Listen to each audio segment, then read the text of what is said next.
Биримдик партиясына Акылбек Жамангулов лидер болот. Мегакомду жетектеп келген Акылбек Жамангулов парламенттик шайлоого бийликтин Биримдик партиясы менен катышканы турат. Азырынча Биримдиктин лидер депутаты Марат Аманкулов бул партиянын эртең боло турган курултайында лидер катары Жамангулов шайлана турганы айтылууда. Жамангулов азырынча кызматтан кетүү боюнча арыз жаза элек. Азыр шайлоого катышып жаткан бир катар партиялар лидерди жаштардан кылууга аракет кылышууда. Булак чагылган чекиткейже. Бийлик Кыргызстан партиясын курмандыкка чалып, Титаник сыяктуу сууга чөктүрөбү. Кыргызстан партиясынын төрагасы Канат Исаев менен партиянын түптөөчүсү Шаршенбек Абдикеримовдун ортосун карамышы каралап, эки кочкордун башы бир казанда кайнабай турган чагы. Экөө тең өздөрүн партия кожоюну катары санап, жогорку кеңешке депутат болчу талапкерлердин канчанча тизмеде болушун өздөрүнчө түзүп, партияда эки тизме өкүм сүрүүдө. Талапкерлер кимиси канчанча тизмеде экендиктерин билишпей баштары маң. Мындан улам талапкерлер Исаевке же Абдикеримовго ишенерин билишпей, Кыргызстан партиясында ичара этмышык болгондор арбын. Ал ортодо коомчулукта бийлик атайын Кыргызстан партиясына Кудайдан жөө качкандарды топтоп, аламан шайлоодо жыдытууну көздөп жатканы кеңири сөз болууда. Бийликтин планы боюнча Кожобек Рыспаев, Тазабек Икрамов, Дастан Жумабеков, Динара Исаева сыяктуу элдин көңүлүн ирэнжиткен адамдарды топтоп, шайлоодо айсбергти сүзүп талкаланган Титаник сыяктуу чөктүрүүнү көздөөдө. Себеп дегенде бийлик өзүнүн Биримдик мекеним Кыргызстан партияларын жогорку кеңешке алып өтүү үчүн Кыргызстан партиясын курмандыкка чалууга аргасыз болууда. Демек Кыргызстан партиясына ишенип шайлоого аттангандар ара жолду ала салып, иттен жок же ит байлаган жиптен жок, этиң тургай табагыңды таап ал болоору билинип калды. Исаев ушунун баарын билип туруп, акча жасап калууга катуу далаалат кылууда. Тизме жарыяланган соң Кыргызстан партиясынын катарында кайсы шылуундар кой терисин жамынып баратканын, кимдердин кандай былыктары бардыгын тизмектеп жазып, коомчулукка кабардар кылып турабыз. Булак фабула. Мыктыбек Абдылдаев эмнеге шайлоого аттанган жок? Сулайманов жооп берди. Жогорку кеңештеги Бирбол фракциясынын депутаты Мыктыбек Абдылдаев алдыдагы шайлоого катышуудан баш тарткандыгы боюнча аталган партиянын лидери Алтынбек Сулайманов билдирүү таратты. Достор, кечээден бери Мыктыбек Юсупович депутаттыкка эмнеге аттанган жок деген суроолор көп болуп жатат. Бул ал кишинин жеке чечими. Мыктыбек Юсуповичти жогорку кеңештин 7-чакырылышынан көргүсү келгендердин саны күндөн күнгө арбып баратат. Биз дагы партиялаштары катары ал кишиден парламентке кайтып келүүсүн сурандык. Катарыбыздын сап башында көргүбүз келди. Бирок Мыктыбек Юсупович аксакал катары саясатка жаңы жүздөрдүн келүүсүнө жол ачып берерин айтты. Мыктыбек Юсуповичтин бул кадамы көпчүлүк саясатчыларга үлгү болушу керек.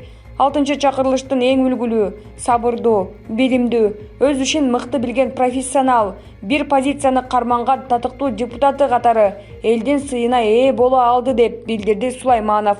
Эске салсак, кечээ жогорку кеңештин 6-чыгарылышынын депутаты, саясий ишмер Мыктыбек Абдылдаев алдыдагы парламенттик шайлоого катышпай турганын Бирбол саясий партиясынын съездинде билдирген эле. Булак говорит Чекит ТВ. Рыскелди Момбеков элдин жаңы демине, жаштарга ишенем. Жогорку кеңешке эки түрлүү адамдар, эки түрлүү максатта барат. Бирөөлөр мандат үчүн, бирөөлөр мансап үчүн. Мандат деген эмне? Мансап деген эмне? Мандат деген элдин өкүлү деген күбөлүк, ал түбөлүк эмес, 5 жылдык. Мансап деген бийликтин өкүлү. Мына ушул мандат менен мансапка апыр-тапыр, артта калган капыр деп 44 партия ат салышып жатат. Шайлоо кандай болот? Элдин тандоосу кандай болот? Шайлоо жараткандын каалоосуна жараша болот. Элдин тандоосу, каалоосу кандай болсо, эртеңки саясатка жараша болот. Бийлик мурдагылар сыяктуу күчкө салам десе, бийликтин атынан келе жаткан 3 партияга колдоо көрсөтүп, оппозициянын башын жулуп алам десе, анда ит эле болдук. Белоруссиядагы кырдаалды көрүп жатасыңар да. Адилетсиз өткөн шайлоолордун арты эмне болуп жатат? Акаев менен Бакиевдин башын эмне жутту эле? Адилетсиз парламенттик шайлоолор жуткан. 6-чакырылыштагы парламентке жалаң байлар, бай манаптар, банкирлер, базаркомдор, бандиктер, уялчаактар, анан урушчаактар барып алгандан улам Ал чакырылыштагы депутаттардын баркы кетип, кадыры кайтыш болду. Азырда ошондой топ келе жатат. Биздин партиянын алдыңкы 20 талапкердин тизмесин окугандан кийин башка партиялар да бизди туурап, алдына пионерлерди, артына пенсионерлерди коюп коюшу мүмкүн да. Комсомолдор менен ондуктап олтуруп, контрабандада коррупционерлер менен 20-30-лукту толтуруп коюшу мүмкүн. Бул деген көз боёмчулук. Мен 50-дөн өткөндө жаштарга аксакал болуп калам деп эч качан ойлобоп турмун. Мына ата мекендин азыркы 20 талапкердин ичинен аксакалы мен болуп калыптырмын. Мына ушуну жаштар дейт, партия дейт. Бул шайлоодо байлар менен кедейлердин, чындык менен байлыктын, пландар менен кландардын кармашы болот. 30 жылдан бериги кландардын тажап бүттүк го. Азыр элдин бийликке болгон ишеними эң төмөнкү жерде. Эл эми кечирет деген сөз жаңылыштык. Эл эми кетирет. Биз чыныгы парламенттик башкарууга барыш үчүн ушундай жаштарды парламентке алып барышыбыз керек. Бул жолку кадыры калыңдар менен капчыгы калыңдардын кармашы болот. Анан кыргыз эли ушуга күбө болот. Азыр президент Сооронбай Шариповичтин алдында тарых алдындагы эң эбегейсиз экзамен турат. Эртеңки шайлоонун калыс, адилет өтүшүнө ал кишинин да чоң жоопкерчилиги турат. Эгерде көрмөксөнгө салып койсо, фактыларды сурай берсе, ал өз бийлигин жоготот. Бул шайлоо тарыхый шайлоо болот. Эмне үчүн Когон хандыгында кыргыздар бириге алган эмес? Ал кезде жерлерде байманаптар башкарган. Азыр деле байманаптар, туугандар, кудалар башкарып жатпайбы? Ошол үчүн он топ 30 жылдан бери саздан чыга албай жатабыз. Аларды пул көп, сатып алышат. Сатып алгандар сатып жиберишет. Сатышпадыбы? Сатышты. Бир президенттен экинчисине, андан үчүнчүсүнө качышты. Мен бүгүн элдин жаңы демине, жаштарга ишенем. Булар парламентке барганда Кыргызстан оңолот деп ишенем. Булак фабула чекиткейже. Ысык Көл облусунун Балыкчы шаарында каржы пирамидадан жабыркаган 100гө жакын адам акчаларын кайтарып берүүнү талап кылышты. Маалыматка ылайык окуя 16 августта болгон. Алданган шаар тургундары компания имаратынын алдында чогулуп, жумшалган акчаны кайтарып берүүнү талап кылышты. Июнь айында апам 25 000 сом каржы пирамидасына жумшады.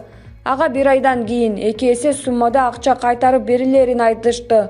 Бирок алар кайтарышкан жок. Унааларын, үйлөрүн сатып, насыя алып жаткан адамдар бар. Мен жөн гана башка адамдарга эскертким келет.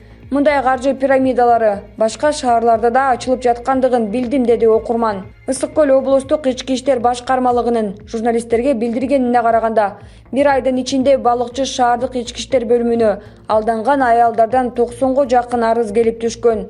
Алардын баардыгы каржы пирамидасынын курмандыгы болушкандар.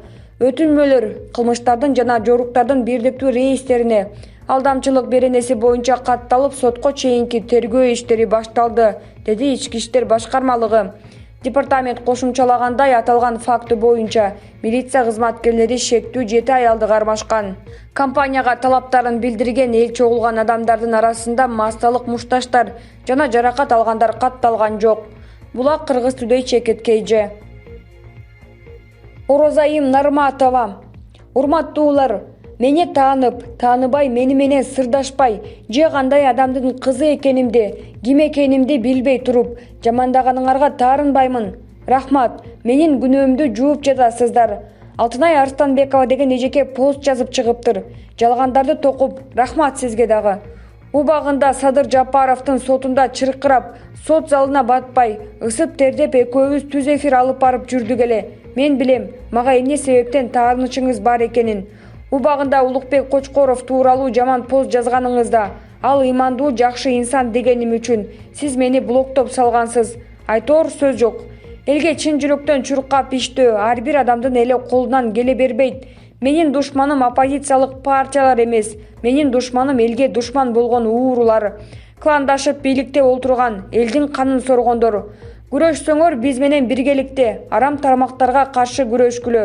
Болбосо тоскоол болбогула сураныч. Мен чындыкты айта берем жана бул позициямдан өлүм гана токтотот. Бирок чындык түбөлүктүү. Авиакаттамдар боюнча Бишкектин сунушуна Москва оң жооп бере элек. Орусия менен Кыргызстандын ортосунда аба каттамдарын калыбына келтирүү боюнча Бишкектин сунушуна Москва оң жооп бере элек. Жарандык авиация агенттигинин директору Курманбек Акышев билдиргендей, Кыргызстан 1 августтан тартып учак каттамын жандантуу жөнүндө сунушун июлда жөнөткөн. Орус тарап өкмөт муну так талдап чыккан соң жооп берерин айткан.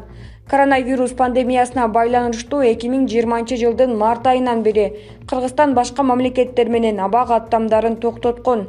Сырт жактагы мекендештер чартерлик рейстерде ташылууда. 7 августта Туркия жана Бириккен Араб Эмираттары менен аба каттамдары кайра жолго коюлган. Ушул күндөрү эл арасында Кыргызстан менен Орусиянын ортосунда 1 сентябрдан тартып учак каттай баштайт деген имиш тараган. 18 августка карата Кыргызстанда 42 146 адам COVID-19 илдетине чалдыкканы лабораториялык жол аркылуу аныкталган. Алардын 34 885 айыгып, 1498 каза болду. Орусияда 930 276 кишиде коронавирус бар экени такталган. Алардын 15 836-сы көз жумуп, 741 000ден ашууну сакайды. Булак Азаттык Чекиткейжи.